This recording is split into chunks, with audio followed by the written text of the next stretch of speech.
Hey, salut à tous, bienvenue sur une nouvelle vidéo. Donc aujourd'hui je reviens avec une toute petite vidéo sur une revue d'un petit coffret de pâte à rêve.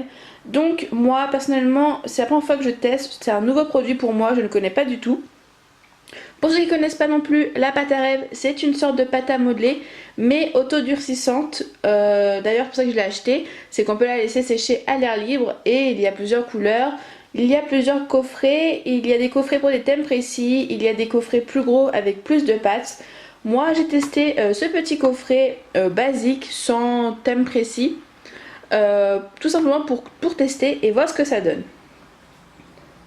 Donc dessus il nous marque que c'est une pâte à modeler qui ne casse pas, ne tache pas et se réhydrate facilement et qu'elle est non toxique, élastique et rebondissante.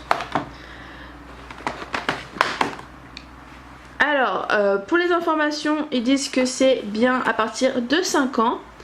Et à l'intérieur de ce kit, il y a 6 pots de 18 grammes de couleurs différentes.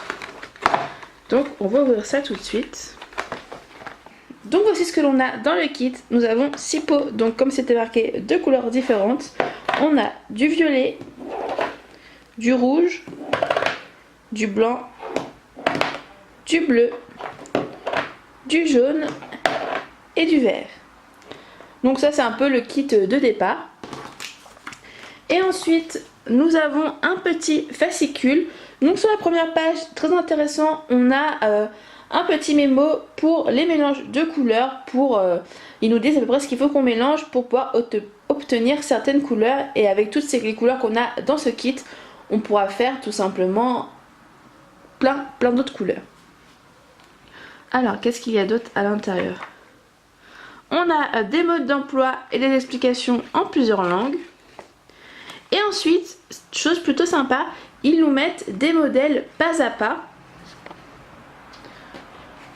Donc là, on a une petite chenille, un papillon, un sapin, un hérisson. Et on en a aussi dans l'autre sens, une grenouille, un lion, une petite japonaise, une fée et pas mal d'autres petits indices. Donc moi je ne connais pas du tout, on va tester un peu la texture. Donc dans cette vidéo je ne vais pas vous faire de tuto. Je vais simplement tester un peu, voir ce que ça donne dans mon ressenti. Par contre la prochaine vidéo sera des tutos de petits trombones avec cette pâte. Ça a un aspect un peu mousse, c'est particulier. En tout cas c'est plutôt agréable à travailler. C'est un aspect mousse, mi-mousse, mi-chewing-gum. Je sais pas trop comment vous expliquer. Mais ça se travaille plutôt bien.